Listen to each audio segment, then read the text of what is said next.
Welcome to Super Context, a podcast autopsy of media. How we consume it and how it informs our everyday culture. I'm Christian Sager, a writer and a designer. And I'm Charlie Bennett, a librarian and a radio raconteur. Each episode is us trying to understand the entertainment world that we all live in. Just a little bit better. Today's episode of Super Context is about Dr. Sleep. This 2013 Stephen King novel is a sequel to The Shining. Together with guest Emily Lewis, we consider how King continues his own redemption arc through these stories about alcoholism and parenting. You can visit us at patreon.com/supercontext to see our sources for the episode or to leave a comment. Or you can write us an email. What did you think of The Shining all the way to Dr. Sleep at supercontextpodcast@gmail.com.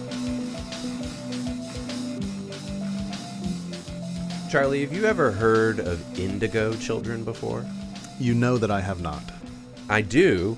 Well, you have 3 kids. I just assumed that maybe at least one of them was an indigo kid. Not a one is blue. And the little bit I know about indigo children, I really hope that they aren't. My children have my children have never looked behind me and said, "Who's that, Daddy?" And then I've turned around and there's nobody there. Yeah. Right? They don't tell me about the woman who sits on the stairs or the thing that's in the closet I beg to or any differ. of that shit. Lila Jane did tell you about Charson, who was a little boy who lived in your basement. Not a little boy girl. That's right. I'm sorry. Charson was gender fluid. Charson's a boy and a girl and his and her own parent. And lived in the crawl space under your house. You think Charson lived in the crawl space. That is your story, because you wanted to live in my crawl space. So I just heard this term for the first time this weekend, and I'll tell you why. And it's actually kind of serious. My sister has a son who is my nephew, and my nephew is 5 turning 6, and he has development issues. And so he has like a hard time getting along with other kids. He's a little hyperactive, he's really smart, and he's really sensitive. And she often turns to me and asks me questions about it because she knows I grew up like that. And so she'll say, like, you know, what would be the best way for me to handle such and such problem with him? And this weekend she said to me, "Have you ever heard of an indigo type child before? One of my friends says she thinks that's what's going on with my son." And I was like, I don't know what that is. And so I started Googling it. And I found, I'll just quickly, for the audience's sake, reveal what this is, which is it's a whole new world to me. But it's extremely relevant to the topic at hand. Indigo children it's apparently like a new age concept. And the idea is that it's children who possess special, unusual, or supernatural traits or abilities. And they're always considered to be extremely sensitive, usually very smart, usually very confident, and the idea, I don't know if I'd call it a conspiracy theory, but the idea is sort of like they will someday replace humanity. It's like kind of like the X-Men. Like these are like a mutant Chris, generation everything of is children. fine right up until this moment, right? So you're doing great. Yeah. I can even go with the sort of special, other, or supernatural. It's like, supernatural is it's a category that is useful, right, whether you believe in the truth of it or not. Well, and then you get into the David Bowie of it all. Well, here's where Arthur C. Clarke of it all. Yeah, here's where I diverge from it. So this was created by a person named Nancy Ann Tapp in the 70s. And the people who were adherents to the idea of indigo children believe that the 60s and the 70s were where most of these children started being born. So our generation, Charlie, was like ground zero for indigo children. And nice radiation metaphor. And so the idea is that they grow up and they become like important figures in society, essentially. Now, let me say this. There's no scientific studies that back this up in any way. It is considered total pseudoscience. It seems like some parents who have children with developmental issues choose to go with the narrative of the indigo children so they don't have to confront that there's something different about their kid. And so there's a lot of controversy around it with that respect. And when I was talking to my sister about it, I was trying to encourage her, like, you know, with your friend, it's fine, but like, I don't think that you should put this into your son's head, because it's going to be kind of difficult to get him to not feel like he's special, that he's somehow above the rest of humanity if this is. And let me put in sort of a counter, point. Not argument, but a sort of a counterfactual to what you just said about parents trying to make themselves feel like their kids are special if they have difficulties. Yeah, I would imagine you run into it quite a bit. Well, I mean, I feel like I should be careful, because I'll end up, just setting myself up for the ironic downfall. But I think that there's also attempts to make historical, traditional, or organic the various characteristics of each generation's kind of disassociations or difficulties. Okay. Right? So that if there's a trend that arrives with a generation and it seems new, sometimes the stories are, oh, this is just a recurrence of this innate human quality. Okay. This attempt to connect, say, the prevalence of ADHD diagnoses or autism with a sort of more natural, loving, on purpose kind of change. Right. Yeah, exactly. So you and I are both middle-aged Gen Xers, so I think that we should ask our guest what she thinks about Indigo Children, if she knows anything about it. So we have a guest here today, Charlie. Emily Lewis is joining us. Hi. Hello, Emily. Hi.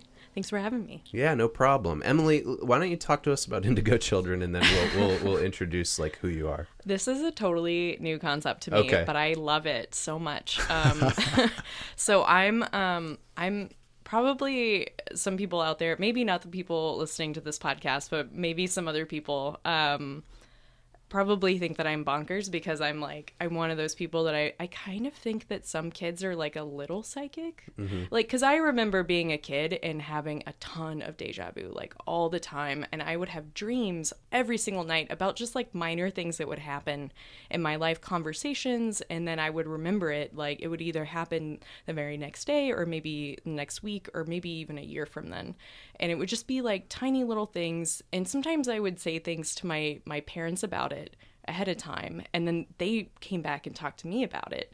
And yeah, it freaked my mom out so much, because I would ask her questions and just say things that was just really strange all the time. And just like seeing dead people, or like that in my head I was like, oh, this is an imaginary friend, or like I'm just making it up. And it was kind of like a normal thing, but I don't know, just lots of really strange occurrences when I was a kid that all went away as an adult. Really? Like, I don't even dream anymore.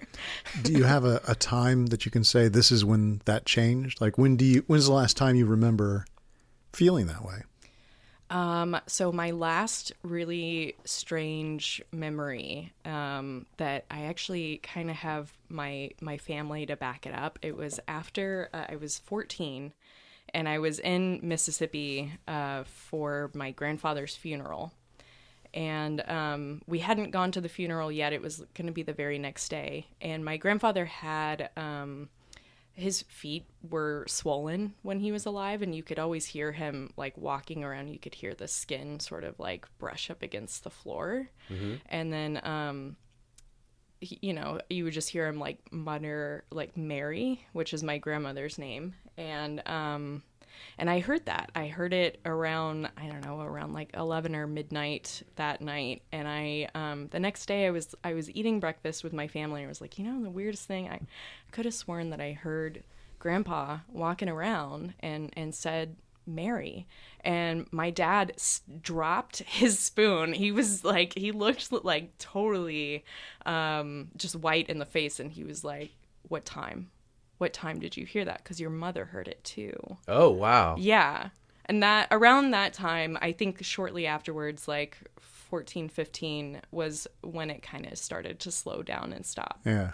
So. Okay. Well, let's get into the nitty gritty then. Do you believe in ghosts? So we were kind of talking about this a little bit before. I kind of do, but I think of ghosts as memories rather than like real entities that come back in the afterlife. I think, just like stories can kind of live on through generations, I think that memories are kind of a sort of story that you pass on and can kind of live in a place and cause a place to feel haunted. Okay. And Chris, do you believe in ghosts? Yeah, but in a similar way to Emily. Yeah, I don't know where I fall exactly on it, but after all of the weird science research that I did on Stuff to Blow Your Mind, I've definitely come down on the side of there's something going on. I think we just fundamentally don't understand it. Like, we don't have the faculties to wrap our heads around it. So ghost is kind of the easiest narrative that we have available. Yeah. Okay. Yeah. I could subscribe to that too. I mean, I say that I believe this, but it's like this here's sort of my thought behind it. Yeah. I'm assuming you do not.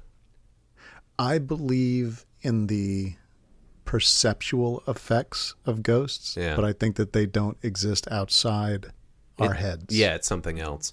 I used to know this kid who lived in the same town as my grandparents, and he was a ghost hunter. And he would go ghost hunting in the cemetery where my grandfather was buried. And I was always kind of like, dude, one, that's not like, that's offensive to me on some weird level because my grandfather's buried there, but also like, I don't think that's how it works. But I tend to fall under the category of I believe that people believe, right? If somebody has had like a really strong experience, I believe that it happened to them. I just don't know that I believe the narrative, whether it's you're abducted by aliens or you've seen a ghost or something. Yeah. So that leads me to my second question. Are you ready for Christmas?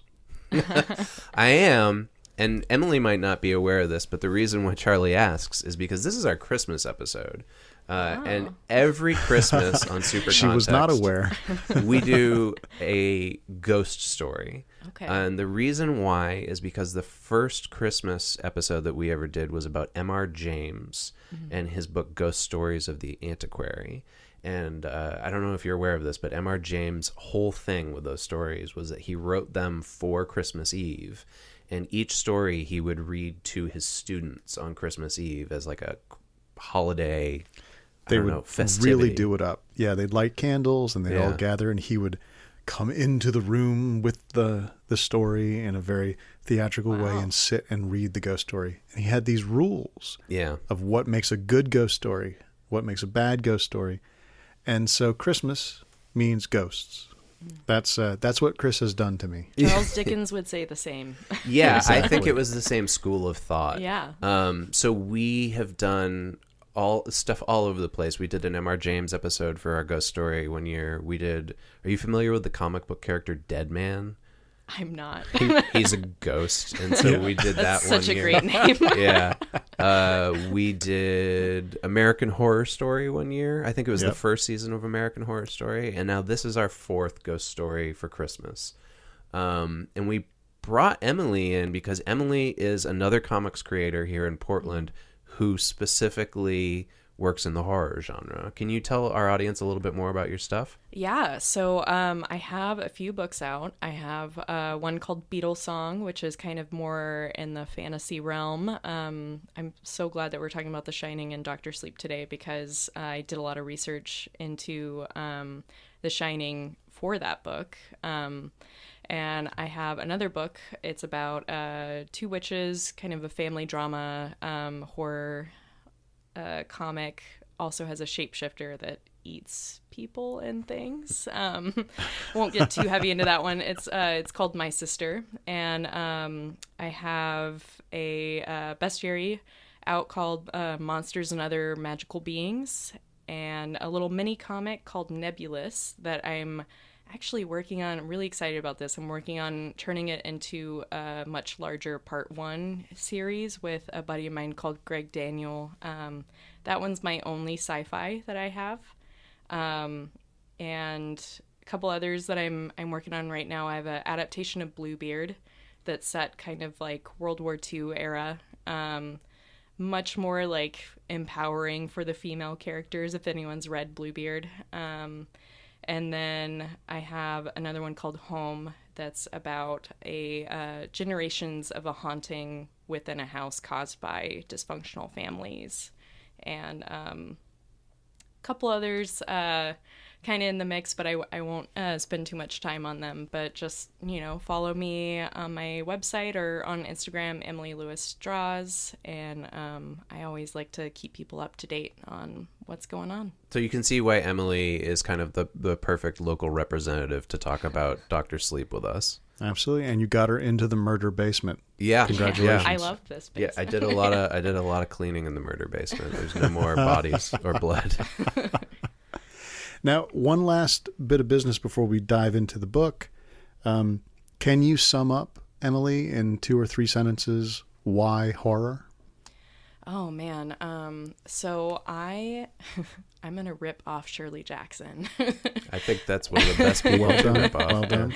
So Shirley Jackson, I think I'm gonna butcher her quote too. She has this really great quote in The Haunting of Hill House about how, I think it's like fear and horror is the thing that illuminates the human soul. And essentially what I glean from that is just that, like, I just feel like the trauma and the like going through the motions of horror and its sort of like patterns is so cathartic in a way. And I love the patterns of horror and I love the patterns of fantasy and folklore, because I feel like there's something to be sort of learned for the creator and for the hero in that story, and it's just so human.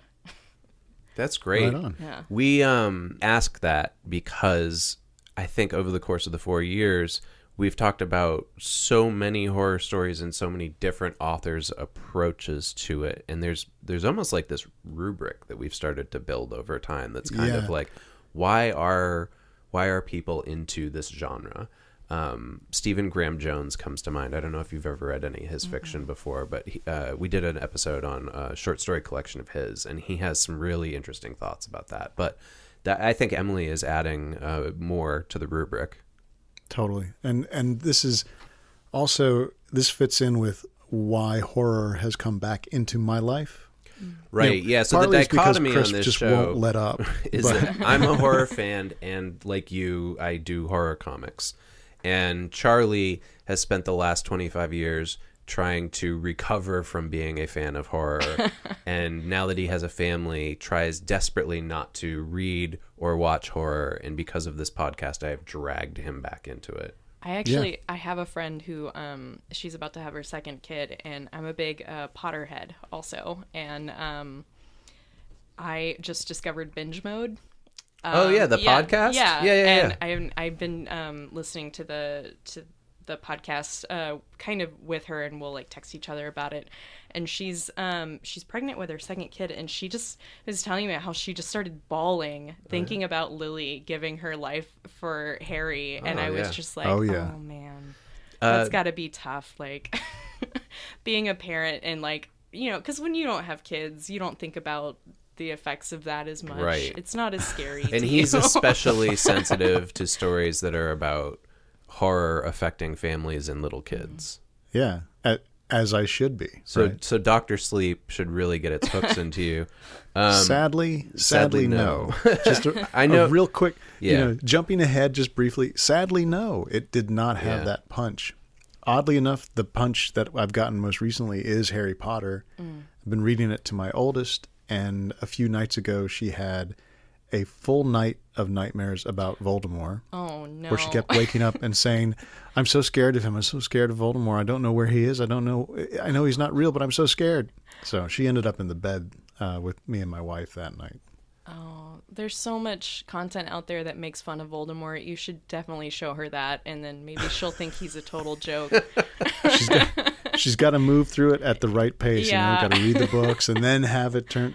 Anyway. Well, we've done a lot of setup, but let's get into the topic of the episode, which we should be clear. This is Dr. Sleep, the book, not the film, because I'm the only one. 2013 novel by Stephen King. Yeah, I'm the only person here who's seen the film. So this is based on the novel. We feel like there's enough distance now that we can talk about the Dr. Sleep novel. Charlie, on this episode already and on many episodes previous to this, has firmly established that he does not like this book. I feel kind of similar.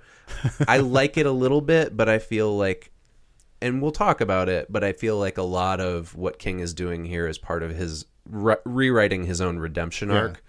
And if you want to get more information on our thoughts on that, you can go back and listen to our episode called Shining All the Way, where we talk about the original novel, The Shining, the Kubrick version of The Shining, and then the ABC television miniseries by Mick Garris and Stephen King of The Shining. Is that any good? It's awful. Yeah, I thought it is.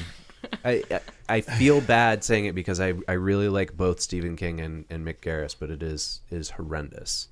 But it's also funny. There's a lot of funny stuff in it. Chris finds it funny. Dr. Sleep fits perfectly into my sense that there is Stephen King before and Stephen King after. I don't know exactly what the before and after is, but after is not as good and before is really good. That's where I stand with Stephen King. You feel like that holds true for all of his work after a certain period of time? I mean, even the best of what he's doing now is not as good as kind of the worst of what he did before. That's where I'm at. And I think, this is me, not you, I think your before and after pretty much coincides with him getting sober. I do too. I don't like to say that because it feels real rude. Yeah. But you like drunk Stephen King. I like drunk Stephen King. Turns out it is sort of the top for me. You know? Yeah, right. Yeah. Okay. Listeners, if you're not familiar with Dr. Sleep, this is the sequel to The Shining. And we've kind of avoided talking about it because it was pretty new when we started the show. Oh, and another thing that Emily probably isn't aware of, and I guess we can do a Patreon plug here. So as part of our Patreon, every month we do an extra episode of the show that is only about Stephen King adaptations. Oh.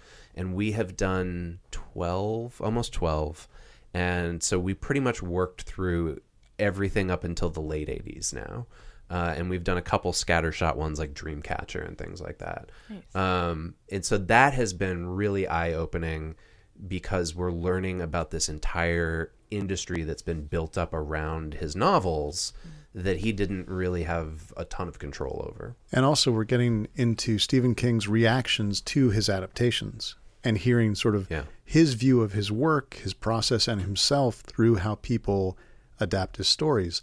And that is the core of why this book got written.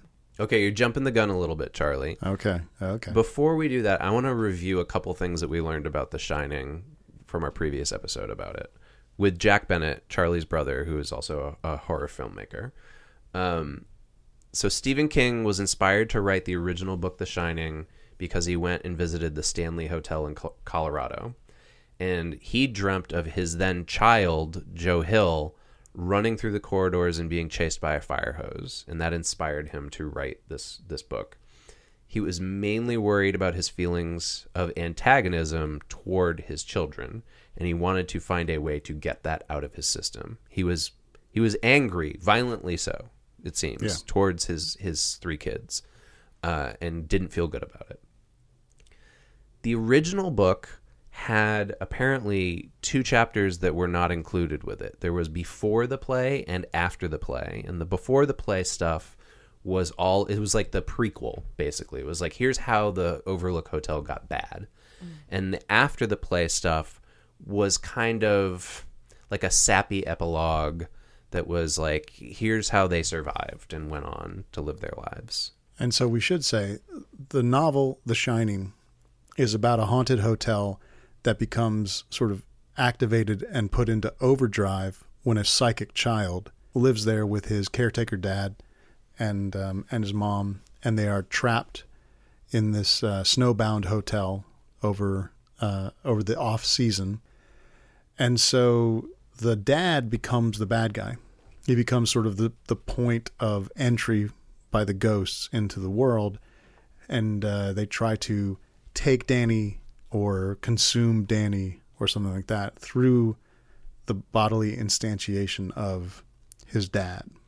Yeah. And so through that method in the storytelling, King is telling a story that is about alcoholism, his personal experiences with it. And he thinks of the Jack character, who's played by Jack Nicholson in the movie, it's a little confusing, as a, quote, well-meaning alcoholic. And so subsequently, he hates the Stanley Kubrick adaptation because he feels like Jack Nicholson is too crazy. Right away from the beginning of the movie, he's not a nice person. Mm. And so I think what he was looking for is that the hotel was making a good person bad rather than making a bad person worse.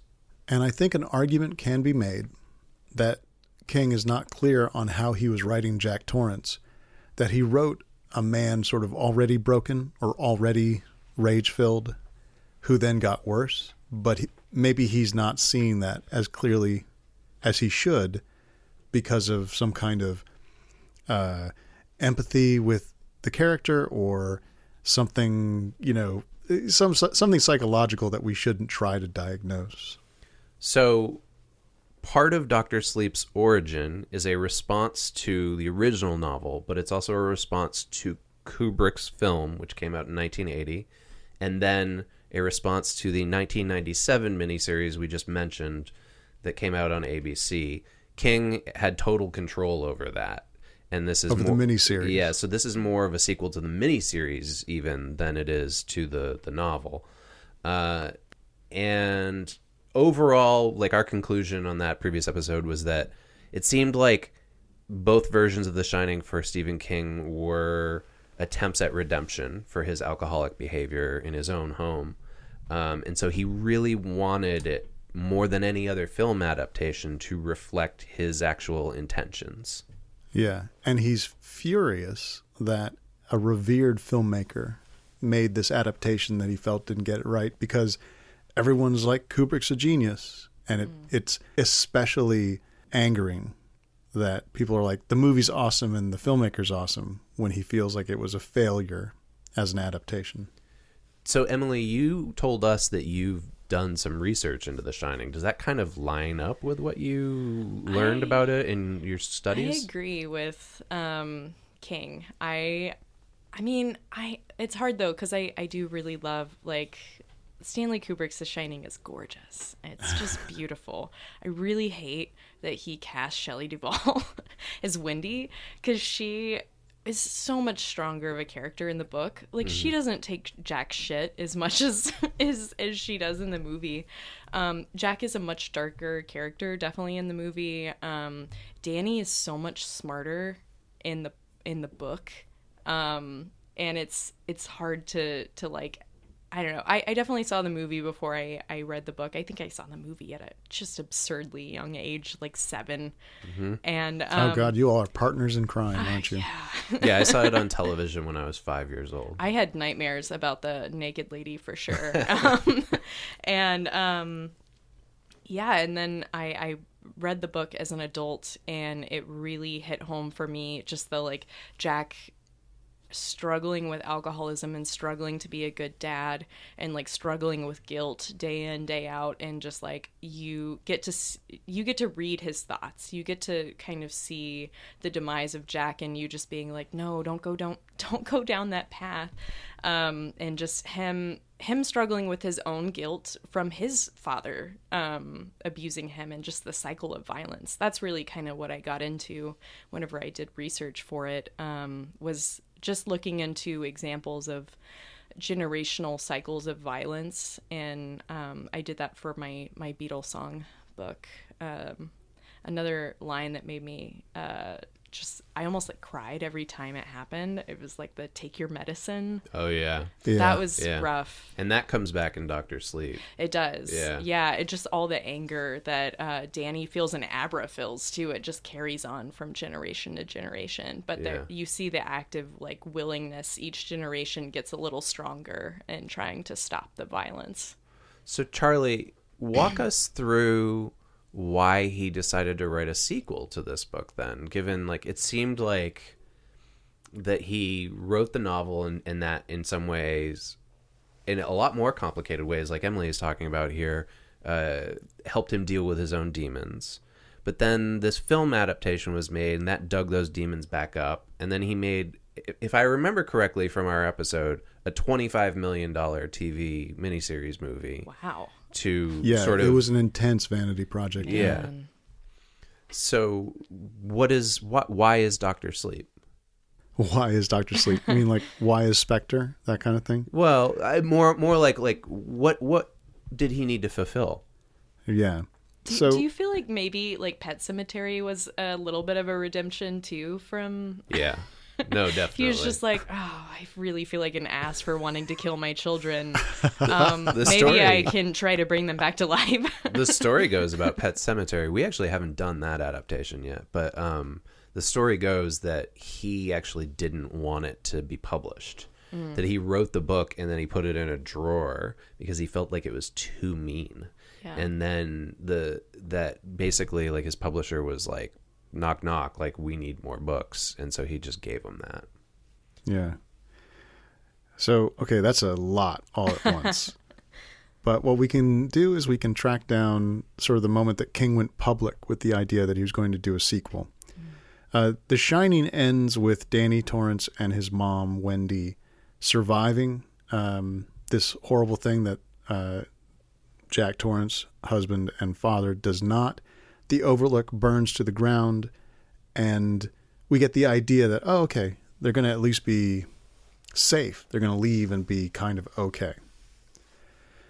King then said at the end of 2009 that he'd been thinking about following Danny as an adult for a sequel story. And the details he gave, and this is a nice detail, it was at... a reading where David Cronenberg was moderating the event. I would have liked to have seen that. Yeah, same. So King said that the sequel would follow Danny Torrance in his 40s, living in New Hampshire, working as an orderly at a hospice, and helping terminally ill patients die with the aid of his extraordinary powers, his shining, his psychic abilities. And then this wild thing happened. On his website, Stephen King asked his visitors to vote on whether his next project should be Dr. Sleep, the Shining sequel, or another Dark Tower novel. And this is what King said. I mentioned two potential projects while I was on the road. One, a new Midworld book, not directly about Roland, but yes, he and his friend Cuthbert are in it, hunting a skin man, which are what werewolves are called in the Lost Kingdom. I've got to tell you, man, I'm kind of done with the Dark Tower stuff. I can't take it. You never were into it. I loved the Gunslinger. I loved it, but now that he's... You loved the Gunslinger because he was drinking. Fucking werewolves are called things. I'm okay. Anyway. I never got into the Dark Tower. I read one of the books, and it was after I read It, which is like, I think, the best Stephen King book. And I just was like, no. So I tried to read a couple more, and then I was just like, every book is the same. Listeners can hear our episode on the original Gunslinger novel for more information. But yes, Charlie, I think you gave up on those about halfway through. For the month of December 2009, Stephen King asked the visitors of his website to vote. The next Dark Tower book or Dr. Sleep, sequel to The Shining, which one should he write? And he also had the phrase, of course, it all means nothing if the muse doesn't speak, hedging his bets. But then at the end of December 2009, Dr. Sleep won the poll. It had 5,861 votes versus 5,812 votes. Can I just say this seems like an incredibly small amount of votes? I thought the same thing when I saw it. I was like, Did he even try to broadcast Like there was this? no marketing. He probably wasn't on social media yet. He just put it up. Totally, whatever. It's like a Kickstarter project getting pushed over by an internal donation right at the end. Right. That's what it feels like. Oh man. Okay, so that's the end of 2009. In 2011, he had parts of Dr. Sleep that he could read at events. He went to George Mason, to the University Center for the Arts, and he read some of Dr. Sleep. I've always wondered what happened to that kid in The Shining, he says. And then in 2012 at the Savannah Book Festival, he gave more details. Dr. Sleep would pick up 3 years after the end of The Shining, when Danny Torrance was 8, and we would visit him and his mom in Florida, get a sense of what had happened to them after, basically revisit the trauma, figure out what is the PTSD that these two are experiencing from the events of The Shining, and then sort of keep it going. So already one thing that I'm fascinated about by the way that he's positioning this is he just wants to write this because he wanted to know what happened to that kid, a fictional character. The way he's describing this, it doesn't have anything to do with his trying to use stories to understand the world or himself. And recognizing that The Shining is probably like one of his closest, almost autobiographical works. But also he had to deal with the fact that people would consistently ask, what happens to Danny? I mean, Danny is a 5-year-old boy in this book, and horrible shit happens to him, and he is psychic in some way. The rest of his life is wide open. It's hard to feel closure with Danny's story. And he would joke. He would say he married Charlie McGee from Firestarter, and they had amazing kids. Pyrokinetic telepaths. So that's one of my biggest fears. So he says people would ask what happened to Danny, but then also people would say, how come Jack Torrance never tried Alcoholics Anonymous?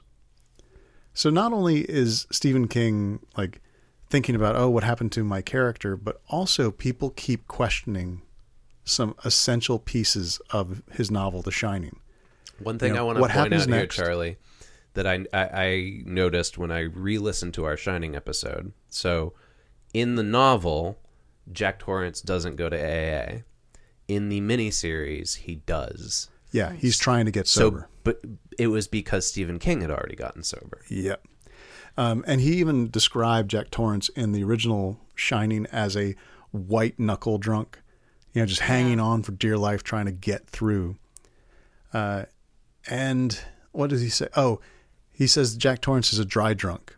That's his purpose in The Shining, that he's trying to fix himself and he can't do it.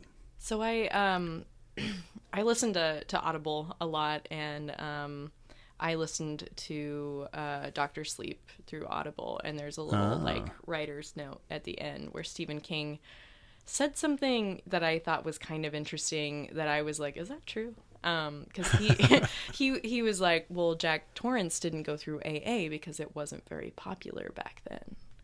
And I do think that there's some truth to that, because I think that particular era, because like I have a lot of family members that are from the boomer generation that do not subscribe to therapy, do not believe that addicts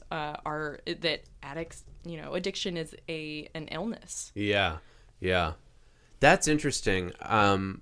So I mean, I revealed this in our Shining episode, but my mother's an alcoholic, and she's been in AA since the late 80s, early 90s. And so I knew a lot about it growing up. I'm not really connected to it now, but my understanding was AA started in the 50s, I think. But I think King may be right in the sense that it wasn't popularized. I think Stephen King is giving us the peek into blue collar. That too. Like lower class sort of, we can muscle through this kind of attitude. Definitely. Right? Versus a very California betterment, reach out, connect, higher power kind of thing. Yeah. But I think Emily's right about the generation thing. Yeah. But do do we see Jack Torrance as a blue collar person? Because he was a high school teacher, right? And he was an aspiring playwright, right? Yeah, Jack Torrance was not really a blue collar, but Stephen King was. Okay. And he is telling us, I think, what he thought of AA and trying to get sober at each of these beats. But hold on, I think there's actually something interesting here to examine. Stephen King grew up blue collar, and he was very poor for the first couple of years out of college. But the minute he started selling books, that went away. And by the time he wrote The Shining, he was well wealthy. And by the time he wrote the miniseries, he was a household name. Mm-hmm. So it's weird he's not even middle class, he's upper class, but he's writing from a perspective that he grew up with as a working class Mainer. No, I hear you. But I think that 4 years of being rich and famous doesn't immediately reverse your upbringing. That's fair. For sure. Yeah. I set a lot. I mean, I'm from a small, rural, like southern town, and I definitely set a lot of my comics kind of based around the small town perspective because that's what I'm comfortable with. Yeah. And I think probably I'm doing exactly what I said we shouldn't, which is trying to psychoanalyze Stephen King. But one thing that we can say is that he did keep talking about the drinking in The Shining and its effect on the characters and thinking about that as part of this story. Because he said the questions about why did Jack Torrance never go to AA also then made him think about Danny and this character. Would he become a drinker? Would he drink like his dad? Oh, yeah. And then that was sort of floating around. And that idea then connected with an actual story about a cat in a hospice who seemed to know when people were going to die. Which is like a newspaper story. Yeah, straight up, It wasn't like this happened to King. No. He said the cat would go into the room, curl up on the bed, and people never seemed to mind. Then those people died. I thought to myself, I want to write a story about that. And he said those two things hit each other, Danny and the cat. The cat was the transmission and Danny was the motor to drive the writing of this sequel. When I read that, I was like, that makes sense for this book. For Stephen King to just be like, I have this idea and I have this idea. Let's try to figure out a way to kind of bring them together. Because it's a very like disjointed at times book where you're just kind of like, these seem like they're different ideas. It does. It feels like two books that crash into each other. Yeah, and that is common in a lot of the reviews that we'll talk about later on. But a lot of people's responses to it were like that. Yeah. And I think part of why it feels like multiple stories or multiple ideas is because he also wanted to go back to a sort of historical Stephen King scariness. He said, I wanted to see if I could scare the shit out of people again. And that, Emily is shaking her head. It's not particularly scary. It's not. It's sad. Yeah. It's gross. Sad and gross. It's gruesome. Like there's some torture porn in it a little bit. I will say one of the things that the movie has going for it is it revised the way that some of the stuff is handled, and there is one genuinely scary scene in that movie. Okay. So we've got this this massive connotations and sort of fan reactions, and then Stephen King's own needs that sort of pushed him into the place to write this book. And he had a little bit of anxiety of sequel-itis, right? He said there's only two good sequels, Huckleberry Finn and Godfather 2. He even said, I felt a bit like Rocky Balboa going up against Apollo Creed because The Shining had this reputation. People would tell him, I read it when I was a kid, when I was at camp, when I was in high school. It scared me. And he said that if that was his fan base, or if that was his, Shining fan base, these people had all moved from being terrified by The Shining as kids through the 80s, through slasher films, through the new horror. He said, they've been through Freddy Krueger and Jason Voorhees. Could I scare them again? And he went back to sort of his personal well. Dad is the scary guy.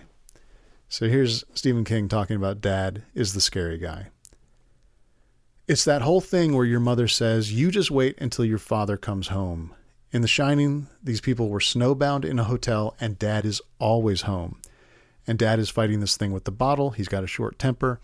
I was kind of feeling my own way in that because I was the father of small children. And one of the things that shocked me about fatherhood was it was possible to get angry at your kids. This is stuff that we covered in our Shining episode, that he was surprised at his own ability to be angry at his kids. He sort of thought that they'd get a jail free card with him just by being related to him, and it didn't work that way.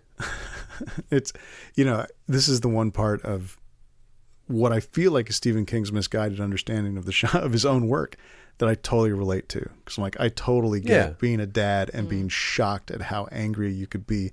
Like the idea that you think if I could just hit one of these kids so that they would understand what I was trying to tell them, and to have that happen in your head and simultaneously hate yourself and try and figure out how to make it happen. So I think terrifying. I think The Shining was him trying to grapple with that. Like, he morally knew it was wrong to want to do that. And he was also grappling with his own alcoholism, even though he wasn't trying to get sober yet. And now he's writing this thing 30 some odd years later. He's sober and he's already reconciled. His kids are grown up. He's probably not thinking about hitting his grandkids. And he's wondering about this character. But he's also using this character as another opportunity to explore alcoholism. But this time, he's been to AA. And so this is the AA book. And we jumped over this fact. His dad was not around when he was a kid. Right. So he was, basically single mom raised him and his brother. So he's a dad who didn't have a direct model. And he had, self-imposed obstacles and environmental obstacles to being a good father. And now he's writing a story about Danny, the son of this, Stephen King rage alcoholic stand-in. And he wants to give Danny a kid or a surrogate kid. And that's what starts the next part of this sort of bolted together story. There's Danny has special powers. He's like the cat in the hospice, but now there's another young kid with psychic powers, Abra, who's part of his life. So here's a quote from him about Dr. Sleep that maybe shed some light about why he included the Abra character. He says, "I don't want to sound slighting about this or mean or anything, but they say write about what you know, and having kids is like having your own little ant farm in the house. I observed everything they did, and it was possible to create young characters who were real. The other thing I used to think about a lot is that there are very, very few books about children that are for adults." So I think what we're hearing here is his justification for the stereotype that all of his books are about little kids. Yeah. And he says, "I don't know how to explain it, but there has been this merging, and this is present tense, of young adult fiction, which is usually about teenagers and younger kids, and adult fiction." And he says he jokingly blames J.K. Rowling. He's been doing that for so long. Yeah. I mean, he should actually blame himself. I think Stephen King mainstreamed the Eyes of the Dragon, right? Like book. You and I read Eyes of the Dragon as teenagers. Mm-hmm. I think if that came out today, that would be considered YA. Yeah, because of the fantastical elements. Yeah. I mean, Carrie. Yeah, right. I can't remember the name of the book, but the Stand By Me short story. Oh yeah, The Body. Yeah. What else? God, almost every single book he has. Well, even a kid, Christine is high school kids.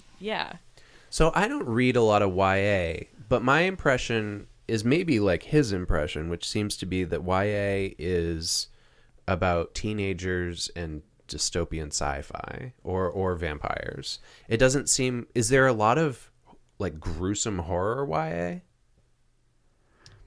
I mean, we're getting into details that I don't know I can speak to. Do you know? Just going back to the Stephen King reference at chapter 1. Yeah. Oh yeah, for sure. I wouldn't say that that's necessarily like a YA rated kind of thing, but definitely more adult themes with young characters at the core. And then I think of, this isn't The Haunting of Hill House. Oh, All the yeah. kids. Yeah.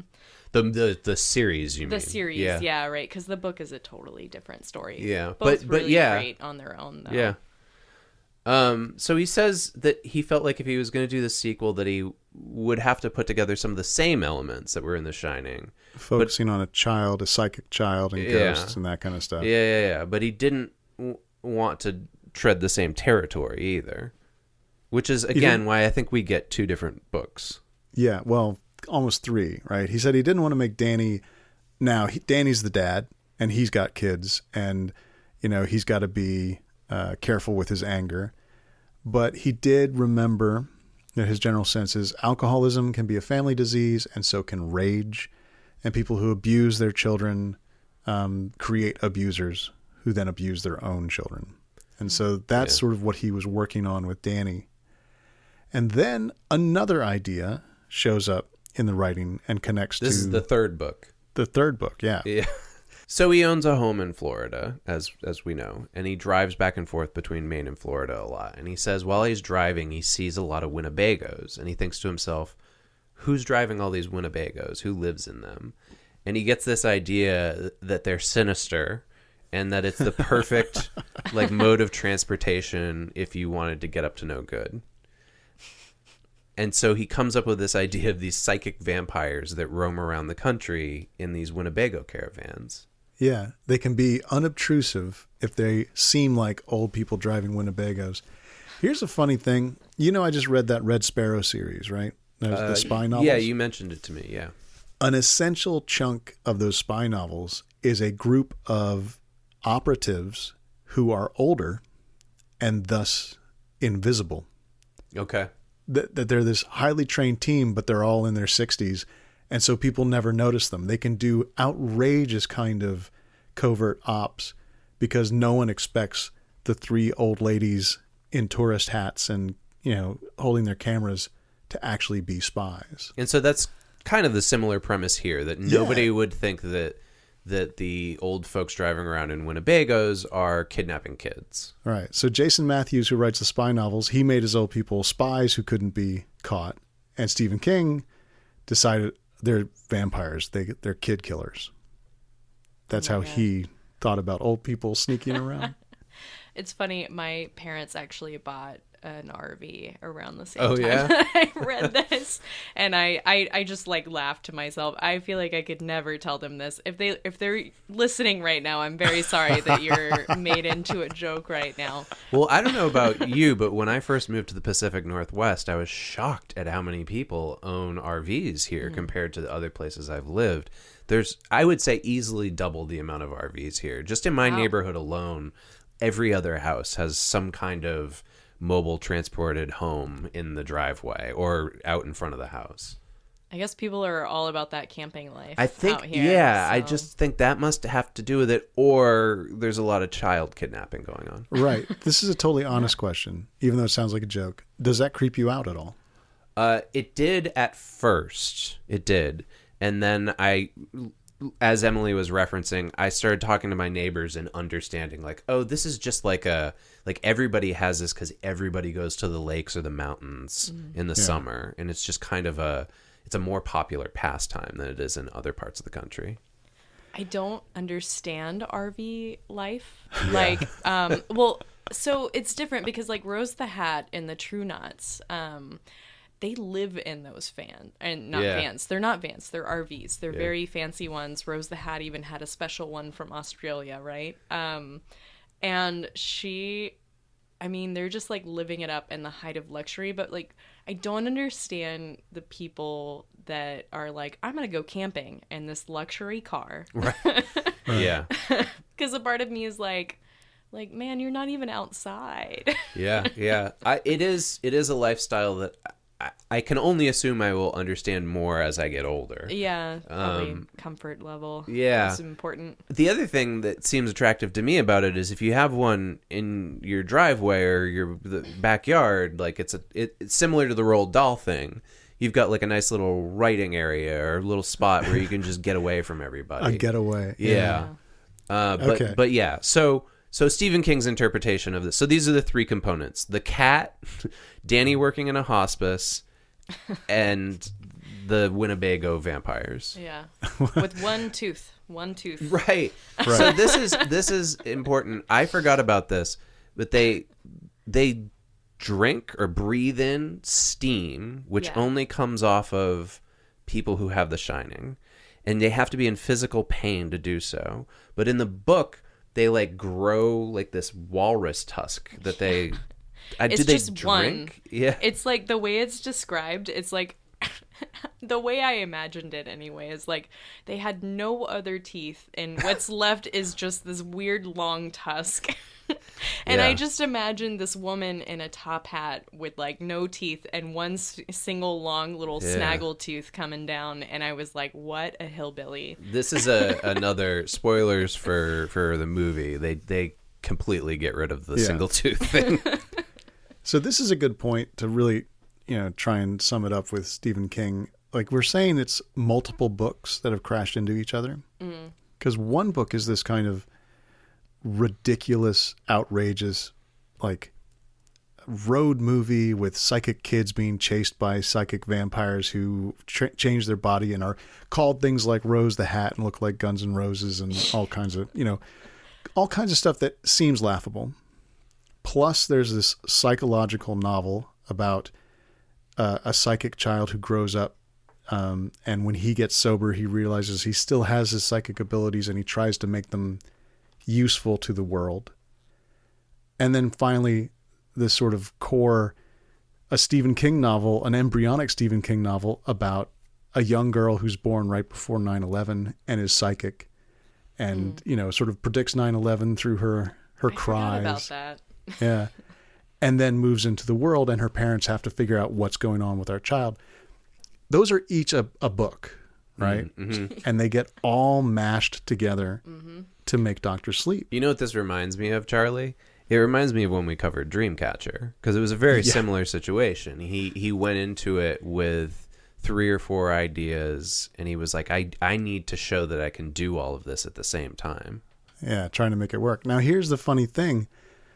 He knew he couldn't, and he actually hired somebody to make sure that the book worked against the world he created in The Shining. Yeah, this is interesting to me because I knew he had an assistant Yeah. who worked with him and did research, but I didn't realize he had an external person. This is somebody different. Yeah, he said he had a friend named Rocky Wood, who was from Australia, who, as Stephen King says, has read everything I've written and done a couple books about my stuff. He's a very close reader.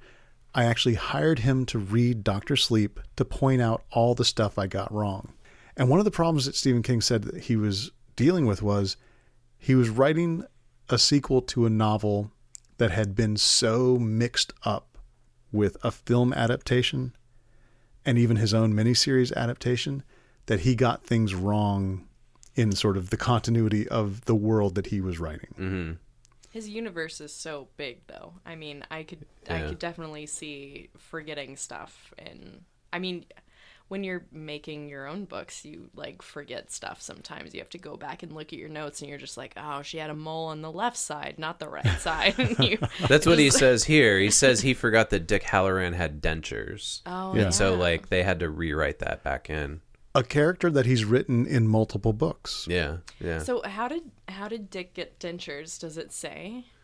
I don't remember how they say that, but so he's a character in It as well, right? Yeah, Dick Halloran is in the army in It, and he is at the fire. He survives the black spot. Yeah. Yeah, I think he gets whacked in the face during that. Oh, so maybe that's it. Oh, wait, no. He gets hit in the face with the croquet mallet. Oh, okay. These are all believable. See, here's the thing. Now we're turning into Stephen King. This is what he says about that. He said, I had Danny remembering his father knocking out Dick Halloran's teeth with a roque mallet, but then Rocky said, no, Dick Halloran had dentures. Oh, okay. Well, we'll never know. We'll never know, and we don't need to. I feel like we've done as much digging as you can into what Stephen King says was the inspiration for the book and how he wrote it.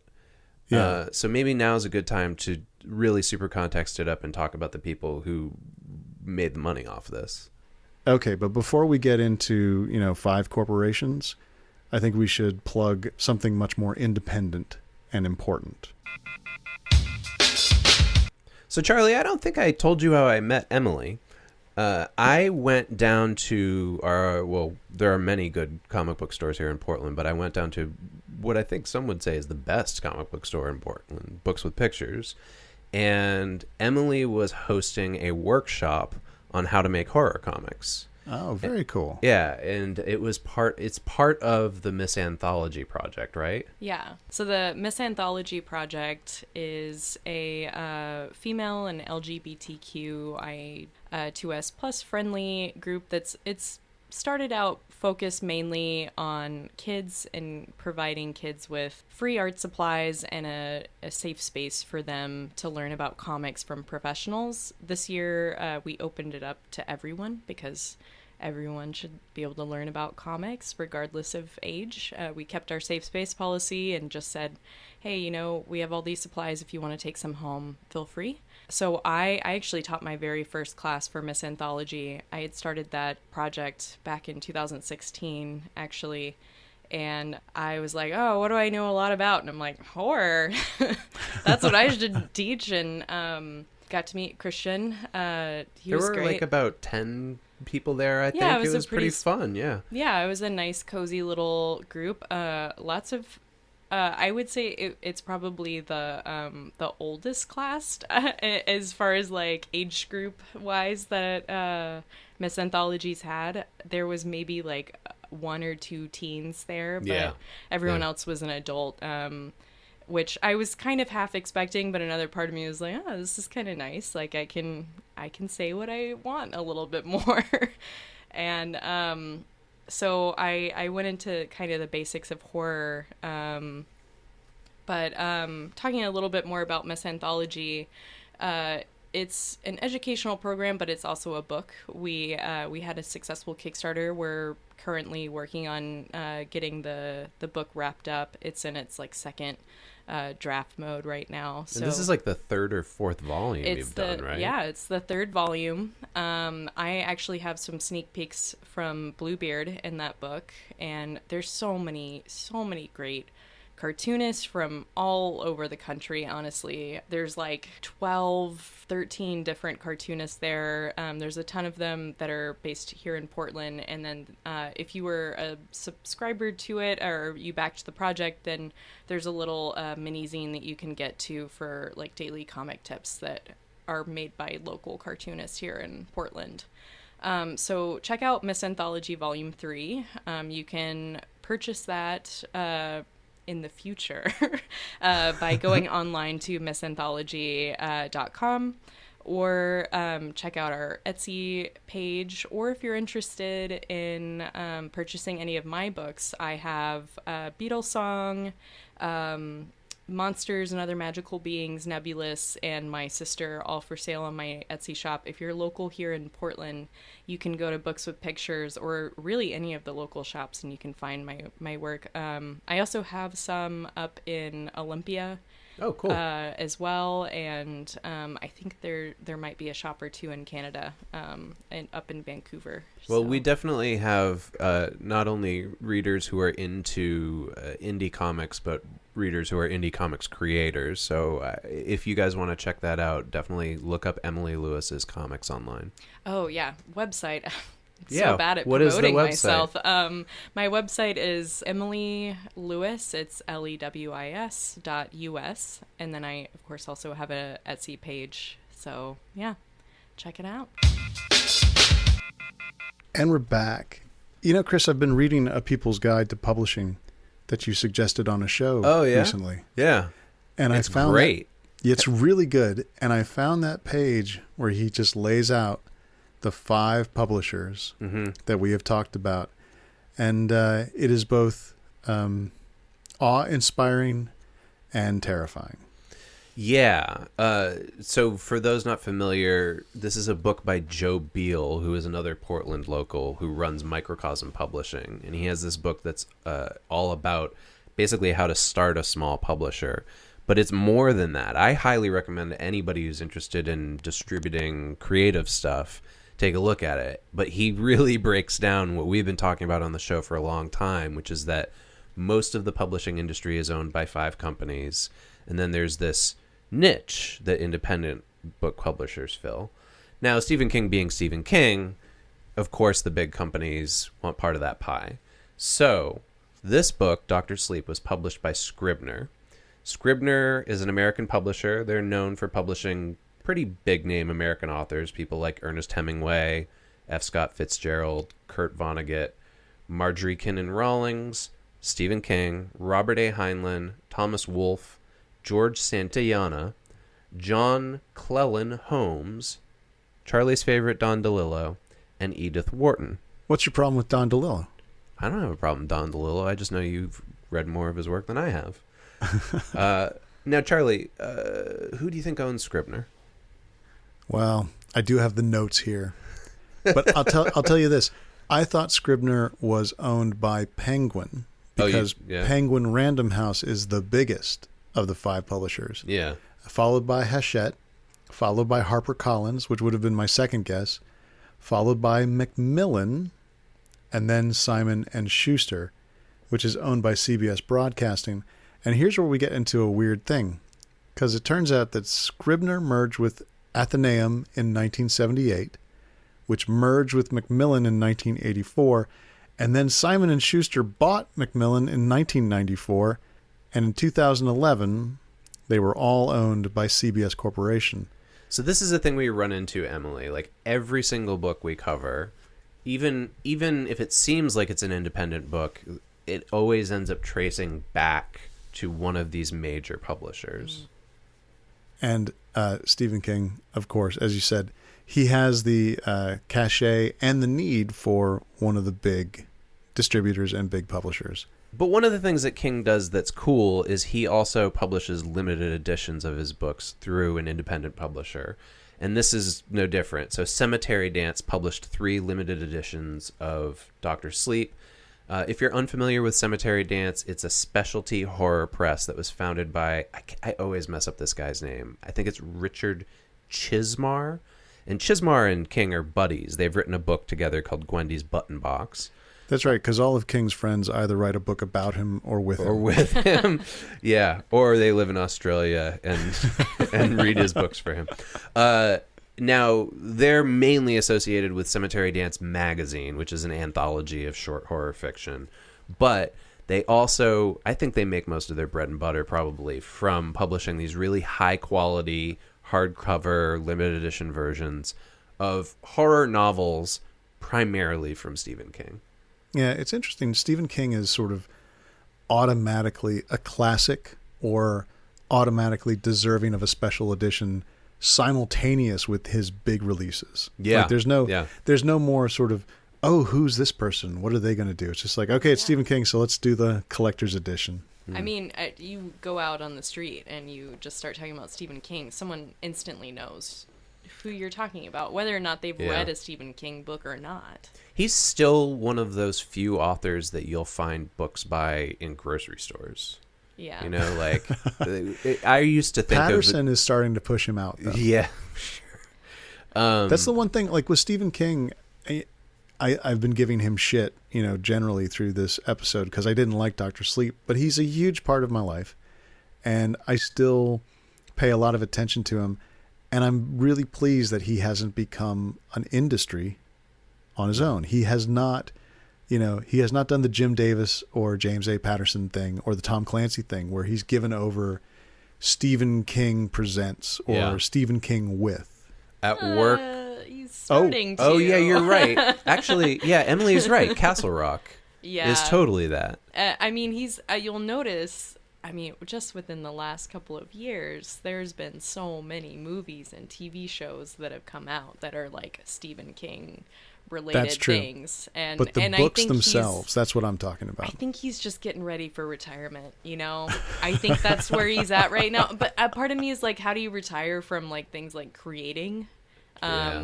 You don't really, like, the ideas are still there, but I feel like he's probably like wanting to kind of I don't know. He doesn't need a nest egg, obviously, but... I'm actually going to jump ahead here because there's a section in the notes that came up with related to Dr. Sleep that I think addresses this. And I thought it was kind of odd. He says that basically that he has told his kids to exert his wishes upon his death and that there will not be any people coming in and picking up his work and redoing it in any way. He says he doesn't want to happen to him what happened to the James Bond books or the Bourne books, and that basically it's going to have to wait until the copyright becomes available. Right.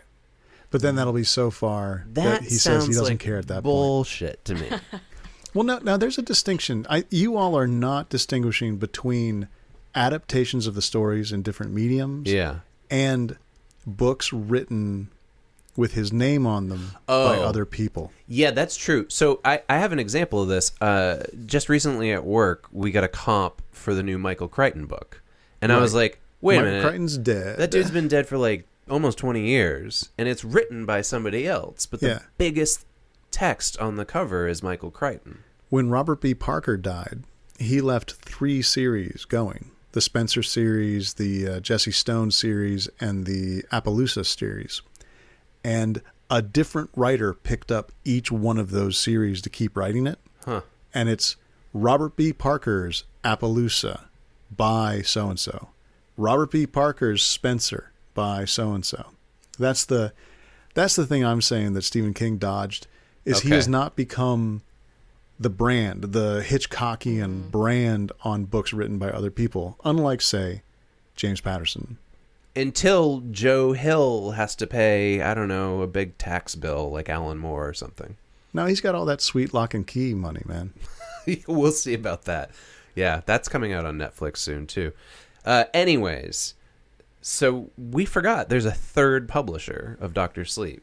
Yeah, another one of the corporations comes in. So there's a collector's edition published by Hodder and Stoughton. This is a book that's not even 10 years old yet. Yeah. And a British publishing house, an imprint owned by Hachette, did a collector's edition of Dr. Sleep, similar to the ones they did for stuff like Under the Dome. Another classic. I know you don't like it because he was sober when he wrote it, but I think the book is okay. I think TV it's show not was that I a don't little like rough. it because he was sober. It's that it's no good because he was sober. Okay, Charlie. Burn. Yeah, seriously. Let me ask you, Charlie, do you think if he started drinking again at age 70, whatever, that I will say this, I don't believe that they would get any better if he started drinking. Okay. I do understand that they would be worse. Okay. It would just make no sense. Like, just 0 sense. If Stephen King starts drinking again, he'll just open the trunk and take out all those Bachman books that he hadn't sold yet, you know. So this being a book, it was really difficult for us to get numbers on, which is usually the case, because we have found in the past, Emily, that when we write to book publishers and say, hey, how many copies did you sell of, say, Dr. Sleep? They say, none of your business. Yeah, we don't give... You can call the offices, and they will jump you from phone line to phone line until you finally get someone who's willing to say, oh, I don't think we give out those numbers. But I would say, based on the fact that there's 3 separate publishers with multiple editions, it seems like it's doing okay. And it was on the bestseller list, the New York Times bestseller list, print and ebook. And accolades-wise, it won the Bram Stoker Award for Best Novel in 2013. Wow. Which that means, so I actually only just found out about this year because I just joined the Horror Writers Association. You have to be a member of the Horror Writers Association to vote in the Stoker Awards. So that's the community of other horror writers saying this is the best novel that came out this year. Interesting. Yeah. And some of the books that it beat out for best novel were Malediction by Lisa Morton, A Necessary End by Sarah Pinborough and F. Paul Wilson, The Heavens Rise by Christopher Rice, and Nosferatu by Joe Hill. Oh, another TV show that just came out. And another kid getting messed around with by his dad. Yeah, true. All right. So from what we can gather from that is like this book is popular, and even within like the niche community of the genre that he's working within, he's still well respected. Yeah, and all kidding aside with, like how I feel about Stephen King post-sobriety, it's clear that every Stephen King book has been a bestseller, and sometimes it's a bestseller and everyone's like, yeah, of course. And then sometimes they're a bestseller, plus they get a lot of critical attention and people talking about, oh, this is like old Stephen King, or hey, he's really transformed himself, or this is a book that we'll be reading for a long time. There's sort of this, it's always going to be a successful publication, but it's not always a critical success. So I pulled a couple reviews for the research because I wanted to get a sense of how this was being written about. And the first one comes from The New Yorker, and it's by Joshua Rothman. And he says that he thinks this is the difference. He says, The Shining is an introspective, austere, and unsettlingly plausible book, which is why it comes to mind whenever you visit a creepy hotel or play croquet or see an angry dad with his kid. But Dr. Sleep feels less like a sequel and more like a spin-off because it's unapologetically fun, freewheeling, and bizarre. I would agree with that. It is, that was my experience, was like, where is this going? The whole time I was reading it, I was like, it felt like such a roller coaster ride compared to The Shining. Because, I mean, even though it is kind of like several books put together, I was still entertained. Throughout the whole book. I was like, what's going to happen next? My wife is like Charlie. She put it down after 3/4 of the way through and was just like, just tell me how it ends. Yeah. But I was still into it. It was a page turner for me, even though I wasn't like 100% on board. Like, some spoilers here. Like, when they said, like, oh, well, it just so happens to turn out that this girl who's also psychic is actually your niece, stuff like that. Like, I was like, really? Like, I loved that. I'm a sucker. You like that? Yeah. I was like, ooh, interesting. More dish on Jack Torrance. Well, yeah, the fact that he's, on top of everything else, he's cheating on his wife. Yeah. And then, like, if you step back and you think about it, like, King has been using this guy for 30 years as this representation of himself that he's trying to redeem, and then he goes back and retcons the fact that this guy is an adulterer as well as an alcoholic. Well, he keeps calling Jack Torrance a hero who is flawed. He keeps setting up, his idea of Jack Torrance is, it's a tragedy because this guy could have made it through The Shining, and he didn't because he was an alcoholic. Yeah. That's how King sets it up.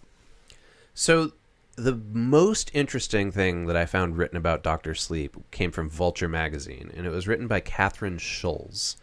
And she says this about the book. She says, in 1984, when King published Thinner under the not yet unveiled pseudonym Richard Bachman, one reviewer described it as, quote, what Stephen King would write like if Stephen King could really write. Oh. That comment has come in for much gleeful ribbing from fans, but the fact is, Stephen King sometimes writes like a Stephen King who can really write, and sometimes he does not. And this is what I'm talking about. Like, there's now this sort of distinction between, is this a good one or is this a bad one? They're all compulsively readable, seems like. Yeah. But is this a novel or is it just a page turner?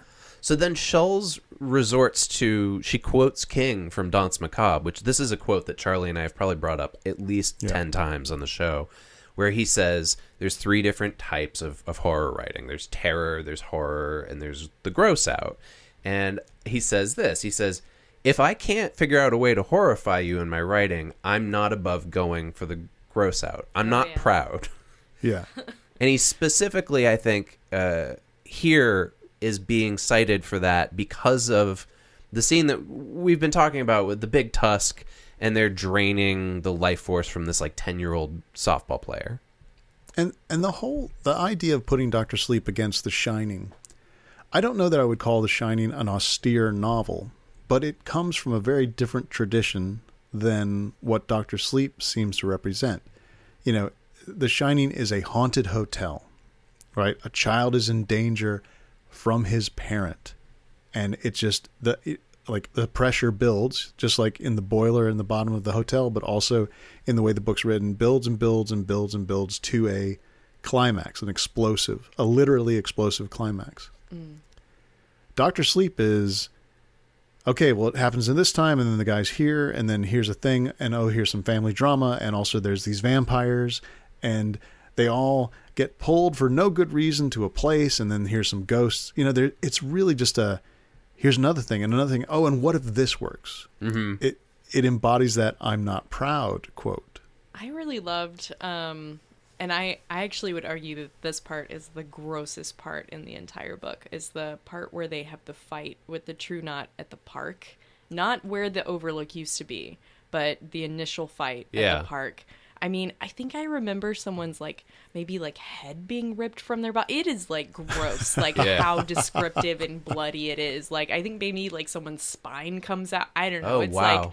I can't remember exactly how it goes, but there's a lot of blood and guts and gore gone into that part. I don't remember that from the novel. It's been a while since I read the novel, but so I just saw the film, and they sort of rewrite that, but it's brutal in the film too. I was like, whoa, I don't remember this at all. That I would say that part, and then I guess I don't know, I have a hard time with this other part, because whenever he initially sleeps with the lady that's a crack addict, and the little boy reaching with the starfish hand and saying candy, that initially was oh my god,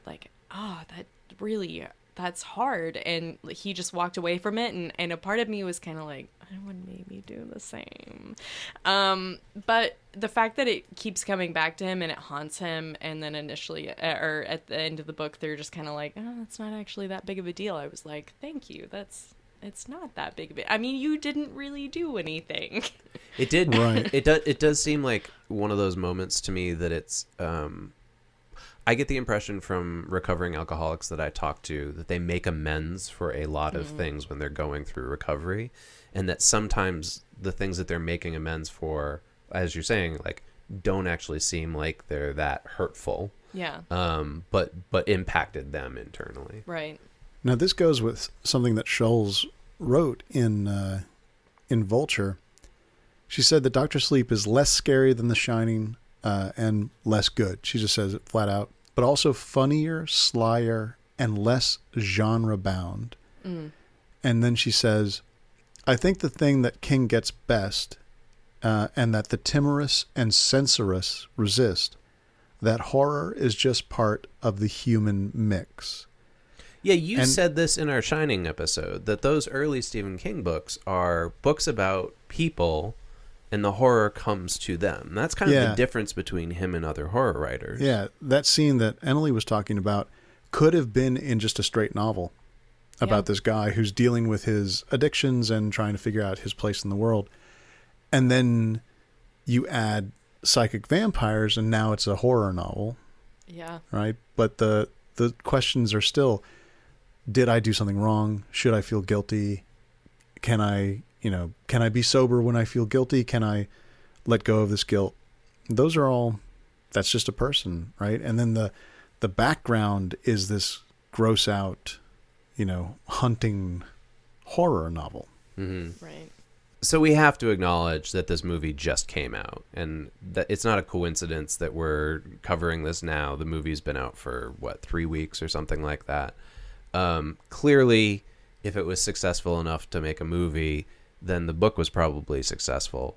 But it seems like the case is that this film was not successful. It's too early, I think, for us to do an episode about the film Dr. Sleep, but everybody has been talking about how disappointing the box office return was on this, and that they expected a lot more from it, and that it's like a further sign of things that they thought were just gimmies in Hollywood that would automatically make their money back are no longer doing so. That's really surprising. I initially, I think I remember seeing the rating on that for Rotten Tomatoes a week after it came out, and it was something like 50%. And wow. I looked the other day and now it's at like 70%. Oh, yeah? Yeah. I wonder if it's just taking people longer to get to the theater to see things nowadays, or they're waiting for it to be available to watch at home. I'm a huge fan, and it still took me 3 weeks to get out to go see it. And I guess I would give it like a B. Yeah, B it's the plus. same director as The Haunting of Hill House, Yeah. which was part of the reason why I was excited about it. I was like, oh, King and this director Yeah. who made this amazing horror series. And he does a really admirable job. I don't know if I want to say good job, but I want to applaud him. He had a hard task. He had to try to figure out how to take this novel and make it work within the context of Kubrick's film. So they use all the aesthetics of Kubrick's film, but it's this plot until the third act. And that's tough. I actually listened to an interview, oddly enough, on Mick Garris's podcast. Mick Garris interviewed him about making Dr. Sleep, and they were both talking about how difficult it was to work on a Stephen King property related to The Shining because of how King feels about Kubrick's version. And he really had like a balancing act he had to pull off. So looking on Box Office Mojo, Dr. Sleep has now earned about $70 million worldwide. Okay. Which is a good haul, but compare that to It, and it's like, oh, it didn't kick off. But then also compare it to Dark Tower, and it's doing quite well. Yeah. This seems to be a theme that like we're running into, that we talk about on the show. Like when we go back and we look at the Stephen King adaptation renaissance in the 80s, there very quickly became a moment where people were just making movies to try to make money. And that's when the whole thing kind of fell apart. And I think that that's just happening faster now, right? Like this is the second wave of, let's make a lot of Stephen King movies. In fact, in that interview with Flanagan, he said he originally tried to get Gerald's Game made like years before he made it for Netflix. And all the production companies he went to said, Stephen King movies don't make money anymore. Right. So we're not going to fund this. Wow. Yeah. That was a great... I loved Gerald. I haven't seen it yet, actually. It is cringeworthy at parts. Okay. Yeah. I haven't read the book, but I thought the movie was really great. Yeah, I know, Charlie, you and I recently talked about this on a mini-sode. You haven't seen any of his films, but I think Flanagan is this guy who's like really kind of working his way up the ranks in the horror field, and is like subsequently with each thing showing like he's getting better and better. Oh, yeah. Yeah. So Flanagan had the unenviable position of having to make a sequel to a novel and a movie that were That's distinctly different, and the creator of one hated the other, right? Yeah. You remember you said Stephen King is going to get rid of all his material. His kids are going to protect his material from being reused. That comes from an interview and a long quote from Stephen King that gives me whiplash looking at it and then thinking about, this is the guy who just wrote Dr. Sleep, talking about movies being made about his, from his work. He says, there's a real question about whether or not they have rights to Before the Play, which was the prologue cut from the book. So he's talking about, there's material I wrote that I don't know if Warner Brothers can use because rights are, handled in a different way than just him saying, yeah, go ahead and use that material. He says there's some real question about what rights Warner Brothers does still have. The Shining is such an old book now that the copyright comes back to me. The film rights lapse, so we'll see. We're looking into that. I'm not saying I would put a stop to the project because I'm sort of a nice guy. But this gives you a different picture of the Stephen King that we're sometimes told about when it comes to adaptations. That like he'll sell hands anything off for $1 if you're a student. Exactly. And he's clearly keeping tabs on who has which license to which property and how much money it's making, etc. And then he starts talking about people using IP.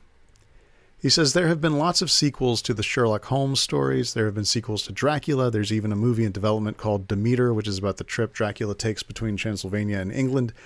Now, it might make a tremendous movie, but in a lot of cases, I think of those books as, hey, come on, you're eating this guy's dinner. Go find your own dinner. Yeah, so ironically, this came up when we did our Shining episode 3 years ago as well, that he sees film companies making adaptations beyond the like core text as just being money grubbing, basically. He kind of sounds like George R.R. Martin. Oh, is that a thing that he says as well? Well, you know, Martin doesn't like fan fiction at all. And he suggests that it's totally fine to go do your own work. Wow, he wrote 7 books of it. Right. and Martin's work is being adapted furiously. Yeah. Stephen King's work is being adapted furiously, but then he has this distinction he wants to make. Like, he'll make a sequel, right, to continue to explore his own world. He's fine with people making movies of his stuff, but then he says that he might have stopped Dr. Sleep from being made because of its attachment to the original Shining movie. But what about Castle Rock? Right. I mean, that is just a huge, like, mixture of everything just all spun up in the Stephen King universe, just kind of done however the writers want it to be done. Yeah. So I think the difference is this particular story he takes very personally. That's what it shows us, is that he's got a very hands-off or whatever kind of attitude about some stuff, but then talking about The Shining, talking about this story brings out this side of him. Like, hey, go get your own work. Yeah. So one of the things that I learned listening to that interview of Garris and Flanagan is that the reason why they had to incorporate the Kubrick aesthetics was because Warner Brothers does own the rights. Yeah. And so clearly, like, that interview with King came out when the book Dr. Sleep came out, not the film.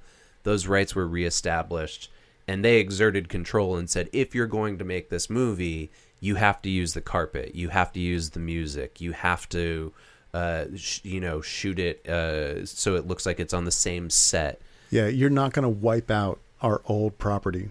Right. By, first you remake it as a miniseries and then you do a sequel to something else to stop people from watching The Shining. Well, it would have been, I think fans would have been so utterly pissed off if he had ignored that too. It would have been a mistake to ignore it. Yeah, I think you're probably right. And that's why I don't envy Mike Flanagan. Like, that's an incredibly difficult thing to do, because Flanagan clearly is an adherent of King's. He's already made 2 or maybe less adaptations of his work. Sorry, I was thinking for some reason that Oculus was a King adaptation. King just like kind of gave it his stamp of approval. He did Oculus? That was a great movie. Yeah. I liked it too. So, all right. We've been avoiding talking about this, but we got to get deep into it. And I think it helps that we have somebody here who is not a straight middle-aged white dude to help us talk about how representation and diversity are handled in this book. Also, you have a handbook now, Chris. I do. But this is, and we talk a lot about King whenever we do adaptations of his, that his boomer nature kind of lends to him not being great when it comes to handling diversity. Okay, let's give this over to Emily now. So the question, how does Dr. Sleep fare in its depiction of a diverse world? So here's the thing. The book, I would say, is not very diverse because it's mostly white characters. The movie's different. Abra is either mixed or African American. And I would say, I don't know, it's been a while since I've read it, so I always kind of give King a little bit of breathing room because I'm just like, you're an older writer. Yeah. Like I initially, I think I was like super harsh on him for the way that he wrote some of his female characters. Like there were some things that I was harsh on for, like, oh God, I can't remember her name. the lead in Salem's Lot, I hated her so much. Oh, the Bonnie Bedelia character. Yeah, I she can't was just remember kind of like this sex kitten and then like dies. Yeah, we totally talked about that when we did the Yes. Salem's Lot miniseries. Yeah. Yeah. It's silly. And sometimes like to totally rip off Kelly Sue DeConnick's method, she calls it the lampshade.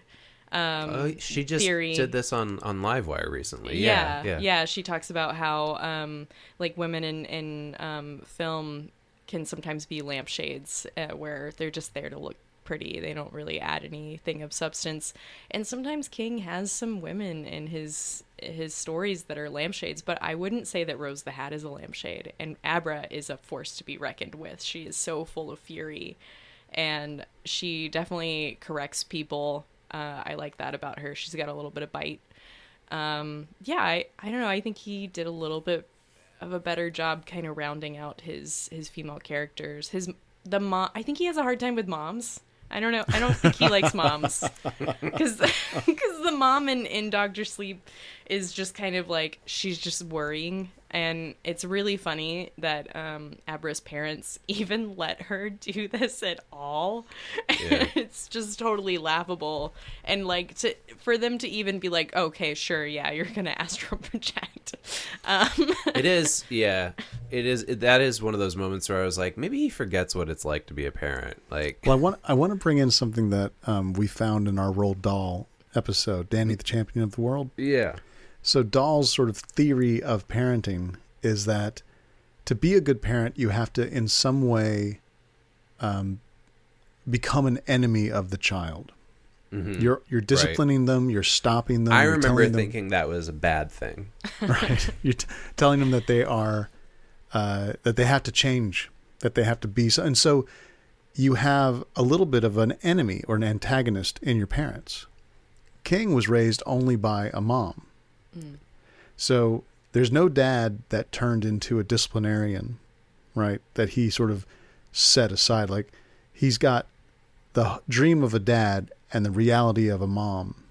And so his moms, I think, are, reflective of that feeling of my one parent who I love and loves me also just has to beat the shit out of me, either, literally or emotionally all the time to straighten me out.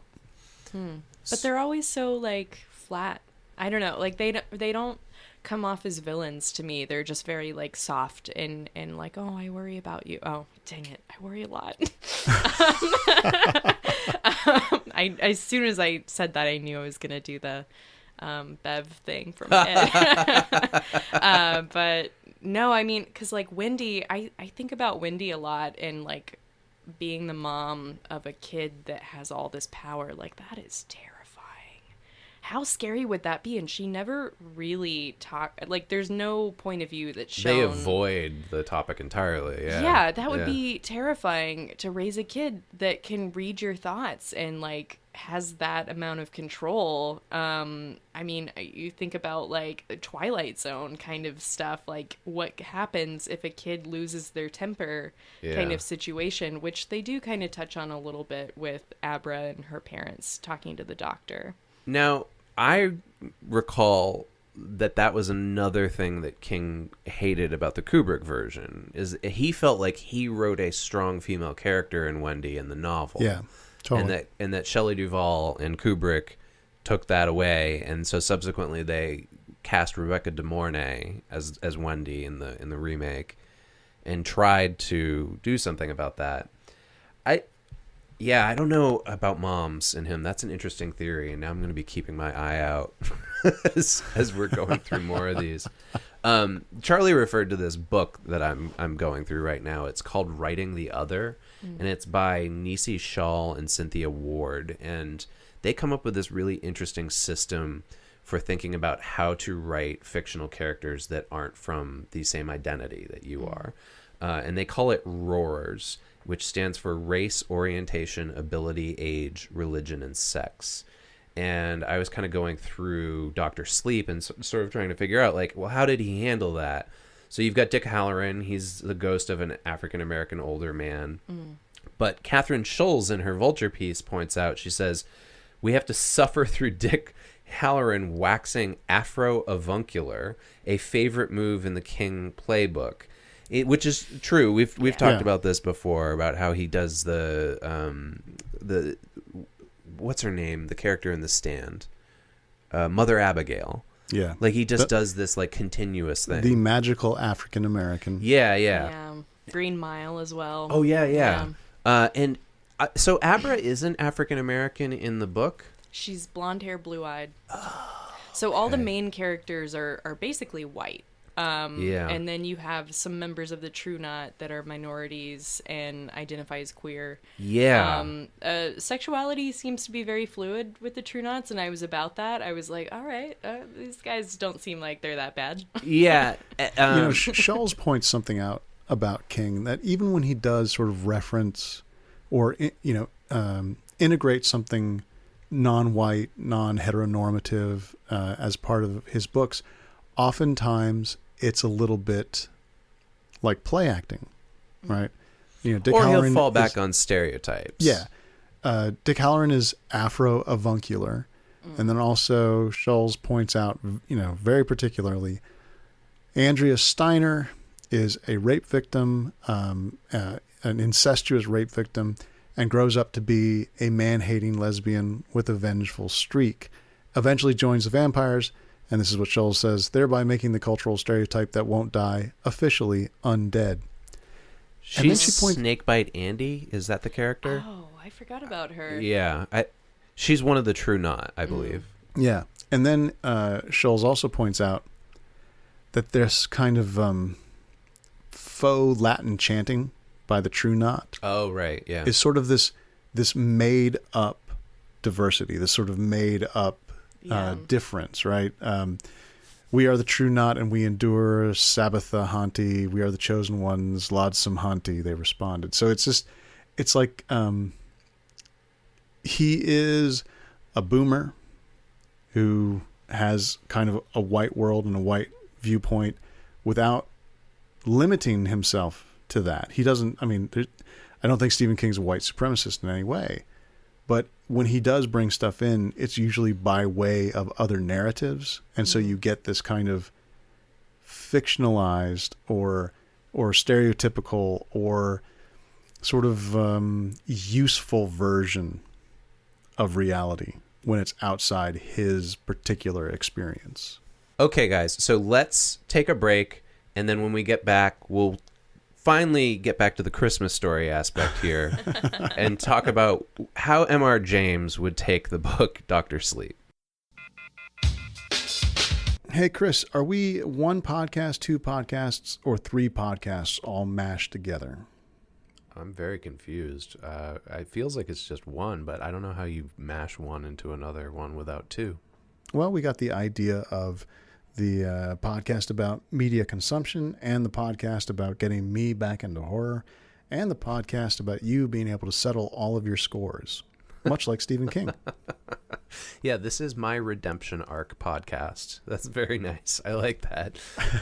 Yeah, and thanks to our Super Context listeners, I'm able to redeem myself in the eyes of the public, but not really. Oh, man, there's a lot in that statement that I'm just going to drift right by. Super Context is a Patreon-supported podcast, which means some of our listeners donate directly to us to keep this podcast going with no middleman and no advertising company. That's right. Your support helps us do things like pay for our hosting fees, cover our expenses for the media artifacts that we're researching, and update our recording setup so that we're constantly getting better production out of the show. We're also looking ahead. We're hoping to get transcripts made for the show, create an internship, and possibly travel so that we can record the show in person at specific events. Now, if you are a Patreon supporter, then you are signing up for a certain donation monthly, but we're not just taking your money. We're going to give back. Rewards for various levels of support include outtakes and blooper reels, a bi-weekly bonus mini episode, and the monthly Super King Context. This is a funny episode to talk about Super King Context because we're talking about a Stephen King novel. But Super King Context is an extra episode of Super Context each month focusing on a different Stephen King film or television adaptation each time. Yeah, I genuinely don't think that we would have been able to come to the novel Dr. Sleep with as much understanding about King and his own values and creative interests without having reviewed all of the adaptations of his films that we have through the Patreon. And don't forget the hang-ups that we've been able to identify. Oh, also. for sure. Yeah. But, hey, you know what's not a hang-up? Is everybody who's involved in this here Patreon gets thanked on the show directly from either me or Charlie Bennett. Yep, depending on what order we go in. So let's start with our newest patron, Tara Mishak. Thank you so much for joining the community. And Tara is joined by our long list of patron supporters such as Alex Laird, Ambrose Allen, Amit Doshi, BB Schwells, Bennett Callahan, Beth Barnett, Billy Whitehouse, and Brian Chovanich. Thank you all. Thank you to Caroline Zoids, Chris Marlton, Cliff Landis, Coco, Dave Jordan, Dave Wachter, Eilish Phillips, Elijah Tilstra, and Evan Mapstone. Thank you also to Fred Rasco, Ira James Udiskin, Jason Puckett, Jess Staten, Jill Kaufman, Joseph Aleo, Hunta / Cult, Calvin Ellis, Carmela Padovich, and Kate Sharon. Thank you to Kevin Wetter, Christian Hirvala, Lee Fowler, Liliana Gill, Lokesh Dakar, Luigi Oswego, Melinda Hale, Miriam Meany, Misha Moon, Nathan Weatherford, and Neil G. McGuire. Thank you to Nick Sage, Patrick Malka, Pete Bow, Philip, R.M. Rhodes, the podcast Rein It In, Matt and Rachel, Rob Sloan, Robert Negoesco, Roman Marichik, Ron Bilodeau, and Ross Llewellyn. And thank you to Ryan O'Neill, Sari Nichols, Simon Workman, Thomas Tremberger, Vielheit, and Whitney Buchanan. If you'd like us to stumble over your names brutally in every episode of Super Context, go ahead and visit us at patreon.com/supercontext. I mean, we'll really fuck your name up bad. And we're back. You know, I almost forgot, Chris, this was the Christmas ghost story because Stephen King haunts the podcast. And so that's kind of what we were dealing with, was all the King and the anxiety of our influence, or the influence of anxiety of Stephen King on us, or whatever. But now you're going to bring back MR. Yeah, so let's just briefly remind ourselves the rules that MR James set down. So when he would write these Christmas ghost stories, he had a set of 5 rules to what made a good ghost story. And this was back at the turn of the century. And he was recognized at that time as the master of the ghost story. He was the Stephen King of his time. And he said, these are the 5 things a ghost story has to have. 1, it has to have a supernatural quality that can't be explained away with rationality. Secondly, a ghost story should inspire the reader with what he calls, quote, pleasing terror, which I feel like should just be the new name of this show. Pleasing terror. Thirdly, a ghost story shouldn't have any gratuitous violence or sex.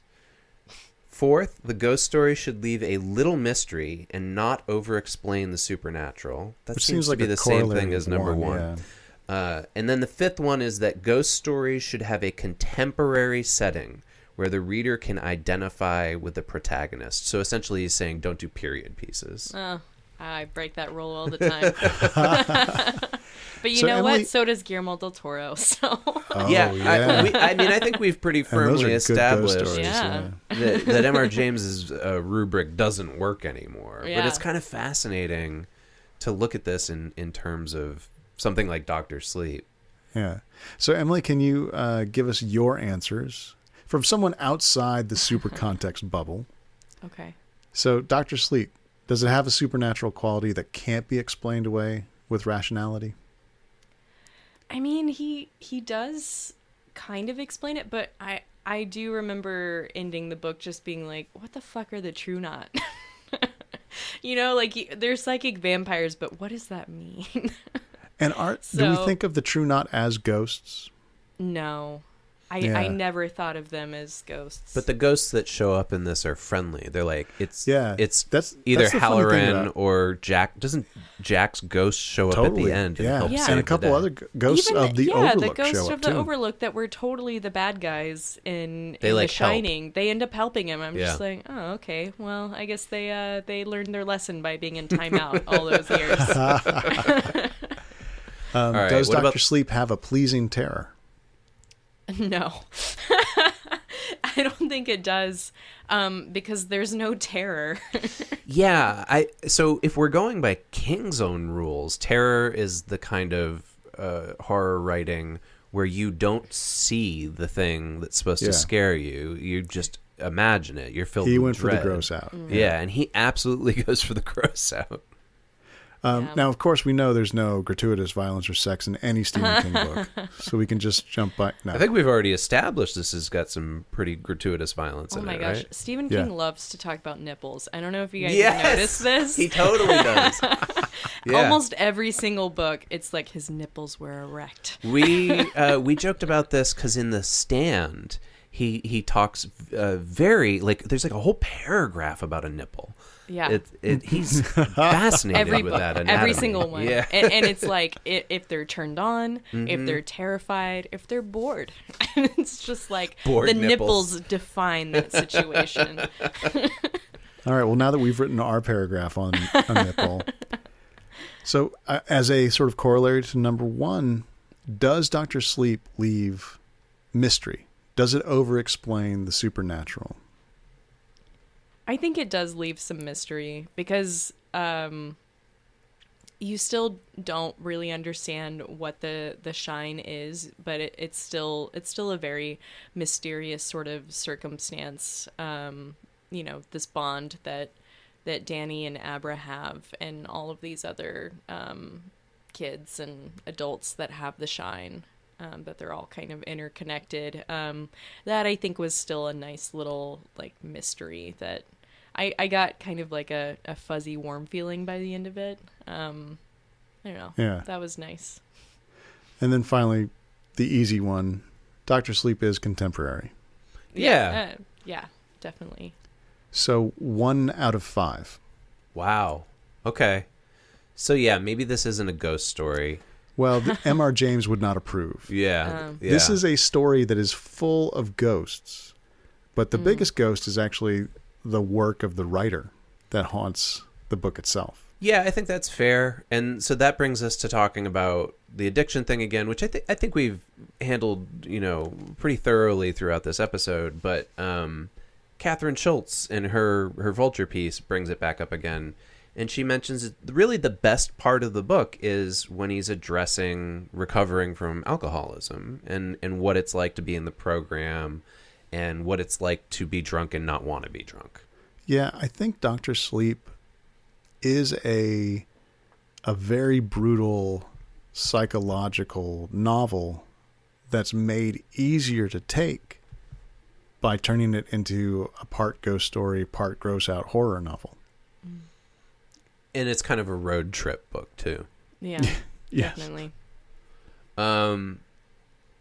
So then Schultz says that she thinks the scariest thing about this book is the possibility that the book itself will turn out to be dreadful. Right. All this stuff about this book is meta, right? Yeah. It's a sequel to a book that was already turned into a movie that the author has been very explicit about what he thought of the adaptation. And he talked about that too, about that there are only a few good sequels, and he's conscious of that. Yeah.